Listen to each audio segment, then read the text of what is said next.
In this session, we shall look into the fundamental rights of Indian citizens that are provided by the Constitution of India. So, if we talk about the placement of the fundamental rights, where are they placed in the Indian Constitution? They are placed in the Part 3 of Indian Constitution, and to be precise, right from Article 12 to Article 35. So, these articles emphasize the importance and all the provisions that are provided under these fundamental rights. And one more point that you must remember is this Part 3 of the Indian Constitution is known as the Magna Carta. Okay, so this Part 3 is known as the Magna Carta of the Indian Constitution. Why is it known as Magna Carta? Now, I'll just brief you about the reason behind calling this as Magna Carta. So during what happened was during 1215 AD, in England, so King John of England issued a charter. Charter basically means a set of rules, a royal order. Okay, royal order given to the people of that area, people of that provision. All right. So King John issued a charter of rights to the citizens of England, and he issued a set of rights which consisted of rights of people.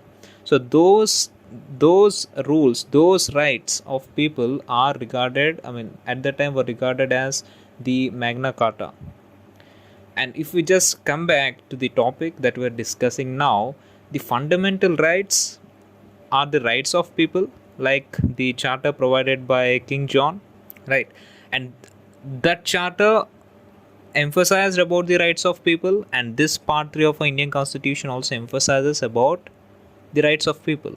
So that's the reason why this is also regarded as Magna Carta.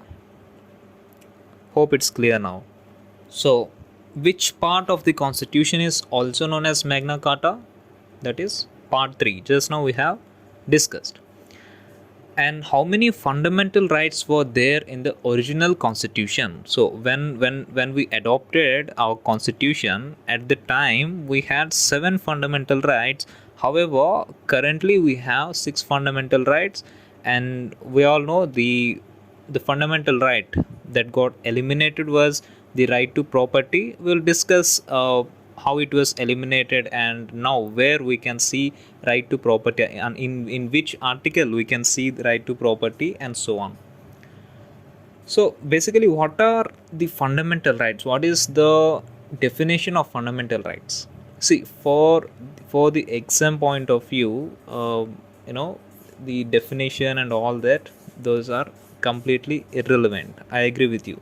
But if you do not understand the concept, we don't recommend you to just simply solve the questions, solve some random MCQs, and sit on the D-Day. Okay, so you can't do like that. First, you have to understand what is happening, what is the meaning of this term, that term, and all. And once you are clear with this, then solving MCQs is no big deal. You can do that anytime. All right. And while solving, if you do this, and after doing this, if you solve the MCQs, and you don't have to remember MCQs, you don't have to stress yourself. All right. So that's the thing. I'm just briefing about each and everything which are completely relevant for the exam point of view. So what are fundamental rights? Fundamental rights are the rights, human rights, that are given to a person residing in the country from the constitution of that country. See, residing in the country means we have got 2 types of people residing in our country. The first set of people are Indians, right? So Indians, and the second set of people are the foreigners who have been residing in our country. All right. Foreigners, and second set of people is Indians. Now, As far as fundamental rights are concerned, all the fundamental rights are applicable for Indians. All the fundamental rights, what are there, all are applicable for Indians. However, for foreigners as well, they are applicable, but not all. Only a selective fundamental rights are applicable. So, foreigners, only a few. Only a few fundamental rights are applicable. For instance, if I just talk about just briefly about the fundamental rights that are applicable for foreigners, let's say Article 20, we have Article 14, right, and a few more articles. Article 22 is there, 28 is there. So right from Article 22 to Article 28, so these are the set of articles that are granted to foreigners as well. However, I'll just explain you each and everything in the upcoming slides. So as of now, the only thing you have to remember is, for Indians, all the fundamental rights are applicable, whereas for foreigners who have been living in India for the past past few years, only some fundamental rights are applicable. And the demand fundamental rights are first demanded in the 1931 Karachi session of the Indian National Congress. Now, at that time in 1931, the president of the Karachi session was Sardar Vallabhbhai Patel.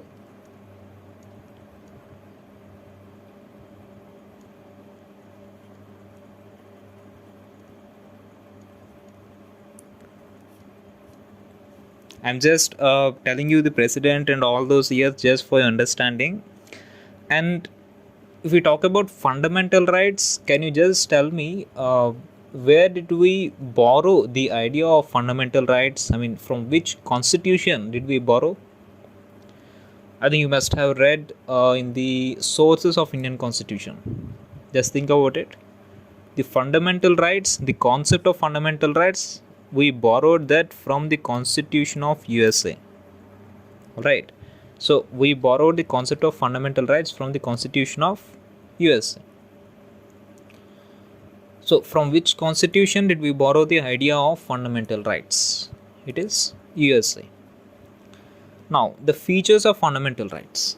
If we talk about the features of fundamental rights, all the fundamental rights are available to citizens, and some rights are available to foreigners also.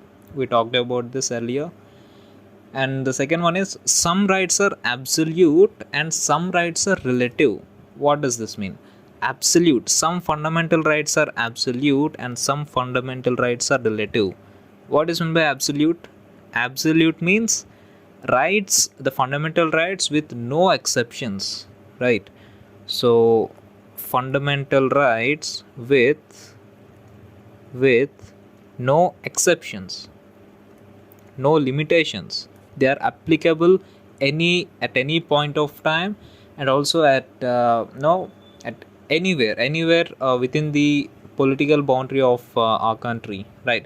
So if you talk about relative rights, what are relative rights? The fundamental rights which have got a few exceptions. The fundamental rights which have got with some exceptions. Okay, let me give you an example. If you talk about an absolute right, let's take the abolition of untouchability. Okay, abolition of the untouchability. It is in Article 17. So Article 17 talks about the abolition of untouchability. This is an absolute right because this is applicable everywhere in India. This is applicable everywhere in India, and this has got no limitations at any point of time, at any place within India. This is not violated. This shouldn't be violated. All right. That's the reason it has got no exceptions, no limits, no nothing at all. That's the reason why it is known as an absolute right. If I give the example of a relative right, I can give, let's say, public employment, right? For instance, Article 16. Article 16 talks about the equal opportunities in public employment. Equal opportunities in the public employment. Now, why is this a relative right? Why? Because we do know that the government sector, the government service, we have got some reservations. So, do we get equal opportunities there? Do all people get equal opportunities in public employment? No. But the Article 16 says that equal opportunities must be provided to each and every citizen of India in the public employment. But we do have reservations. That's the reason this article has got some exceptions. That is why this article is known as a relative right, not an absolute right. Okay. Now the next one is they are judicial. See, absolute, we have got many absolute rights, we have got many relative rights. Just for your understanding, I just picked up one each example. So we'll just talk about each and everything in the upcoming slides. So they are judicial in nature. Judicial in nature, what does this mean? See, for instance, whenever any fundamental right gets obstructed, or whenever any fundamental right gets hampered, what happens is the person, that particular person, can approach court. It can be either high court, or it can also be a Supreme Court. That's the reason they are judicial in nature. Pick up any fundamental right, if it gets hampered, he can just go to he can just approach the Honorable Supreme Court, or even the High Court. Right. That's the reason why we consider fundamental rights as judicial in nature. The next one is they are negative natured. Negative natured. What is meant by negative? What is meant by positive? So negative natured means, for instance, we have got some fundamental rights that are specifically, explicitly mentioned for government as well as the people of our country not to do. They are not, government is not supposed to do some things, and people of our country are also not supposed to do some things. So those rules are mentioned in some articles, in some fundamental rights. That's the reason they are negative natured, which means there are some rules, there are some limitations in which government shouldn't intervene, as well as the citizens of our country shouldn't intervene. Okay, that's why it is negative. We call it as negative in nature. And of course they can be amended by the parliament. There are a lot of rights that have been amended in the parliament, not constitutionally, but they were amended in the parliament, and so that's the reason why they can be amended by the parliament. All right. They can be suspended during emergency. We have got two articles that cannot be suspended during emergency, but if we talk about overall, fundamental rights can be suspended during emergency. This is one of the features of the fundamental rights. And if we just move on further, the suspension of fundamental rights. Article 358, Article 358, Article 359, these two articles brief you about the suspension of the fundamental rights. Article 358 says when national emergency is declared, the fundamental rights under Article 19 automatically gets suspended. See, the suspension of these fundamental rights during emergency was adopted from a particular constitution. Can you just recall it? I'm sure you must have learned this in the sources of constitution. The idea of the suspension, not the idea of fundamental rights. We borrowed the idea of fundamental rights from the Constitution of USA, but I'm just talking about the idea of suspension of fundamental rights. This has been borrowed from the Weimar Constitution or the Constitution of Germany. Right. So the Constitution of Germany. And if we just talk about Article 359, President by a separate order can suspend fundamental rights except Article 20 and 21.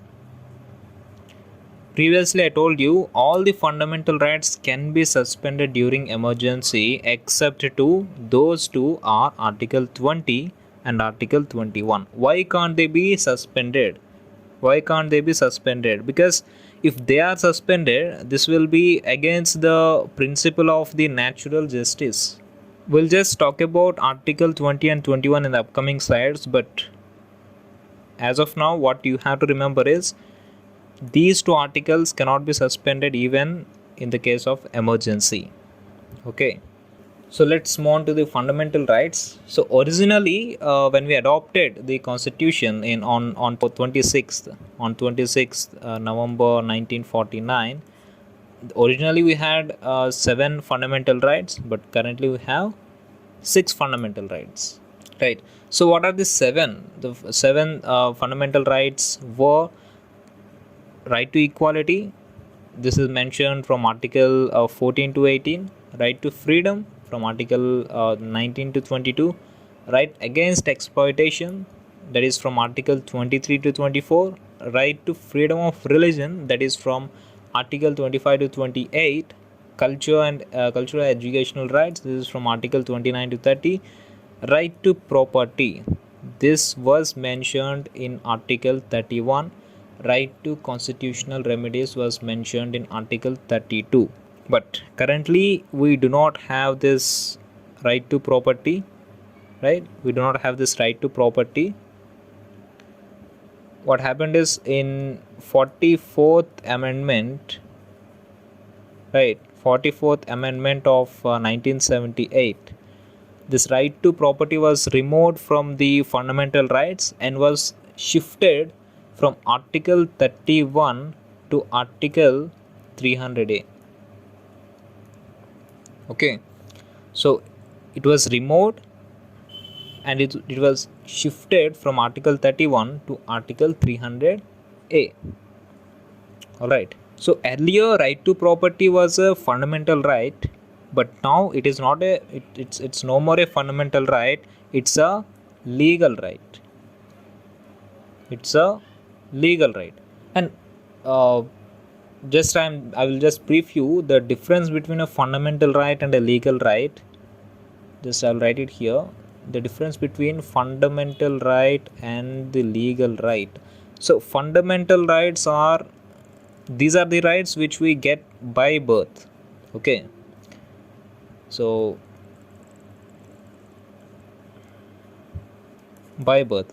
What about legal right?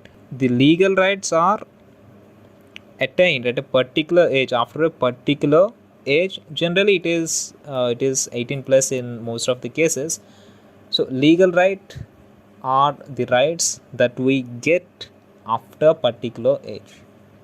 So I hope you understood the difference between the fundamental right and a legal right. So again, a simple one: which fundamental right was removed from 44th Amendment Act 1978?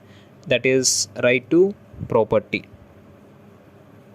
Right. So right to property has been removed from the 44th Amendment Act 1978, and earlier it was in in Article 31. Later it got shifted to Article 300A. Okay, the same question. So right to property was shifted to which article? It was shifted from Article 31 to Article 300A. So we just talked about the articles. So previously I just mentioned you from which article we are going to start. Fundamental rights are mentioned from Article 12 to 35. We will now look into each and every article right from Article 12 to Article 35, because in between there are some points, most important points that you must know. If I just tell you all the points at once, I can just make a 5-minute or 10-minute video and can brief you about all the 5 or 10 points, but you shouldn't study like that. So I'll just brief you each and every article, because in between we are going to come across various important things that you need to learn. So if you talk about Article 12, Article 12. What is Article 12? Article 12 is the definition of state. Article 12 defines the state, definition of state. What is the real meaning of state? Right. So what Article 12 states is India, it defines India as a state. So this is the actual meaning of a state. So according to William Garner, William Garner was a political scientist of USA.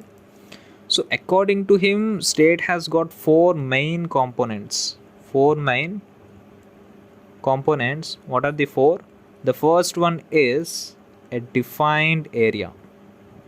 The second one is defined population. The third one is state must be ruled by the government, a government rule, right? Ruled by the government. And the last one is the sovereignty, right? Sovereignty means independency. Okay. So if you talk about India, this is India, and the let's say the states such as Gujarat, MP, UP and all that, right? Just I am explaining you so that it will be more clear for you. So defined area. Does India have a defined area? Yes. Does a state, like, do all the states have defined areas like the Gujarat, MP, UP and all that, Kerala? Yes, they have got their own defined areas. Does India have a defined population? Yes. Do these areas, do these also have a defined population? Yes. Does India ruled by the government? Yes. Does Kerala or does UP ruled by the government? Yes, they have got their own state governments. And if we talk about sovereignty, the independency, if we just elaborate sovereignty, we have got two types. The first one is internal, which means within. Second one is external sovereignty, which means the relation with the international, relation with the abroad countries, right? So sovereignty, if we talk about India, it has got internal independency, correct? And these states also have internal independency. However, for India, the external independence, it can connect with any country. It can build up the foreign relations with any country. However, can states build their own relations with other countries without the permission of the central government? Can states build relations with other countries? No, they cannot. They are not supposed. They cannot build a relation with other countries. Now, this one is the main differentiating factor between a country and a state.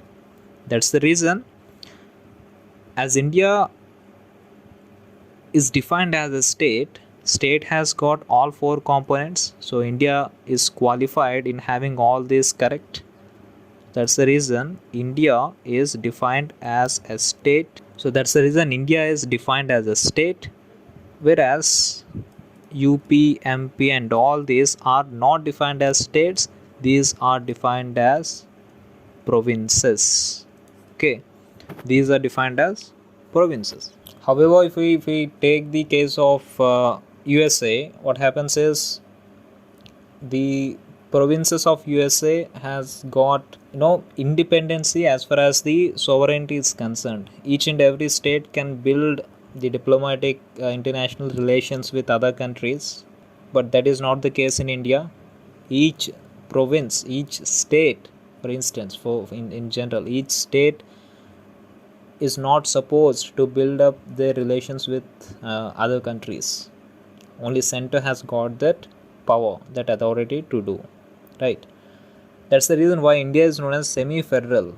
America is completely federal because the center has got What are the rights that center has? The states of America also have all the rights, but in India, center have their own rights, states have their own rights, and center is more powerful than the state. That's the reason why India is known as semi-federal, quasi-federal.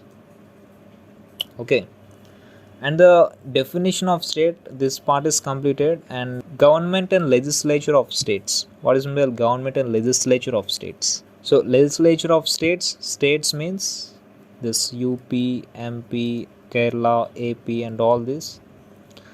The third component of state is all local authorities. All local authorities, which are the panchayat. We have got the municipal corporation. We have got the municipalities, right? So this is the third component of a state. And the fourth component of a state is statutory and non-statutory bodies. Statutory bodies means these are the government companies and the PSUs as well. And what about the non-statutory bodies? These are the private companies. Okay, so all these, if we combine, this is the true definition of a state according to Article 12. State in the sense India. Okay.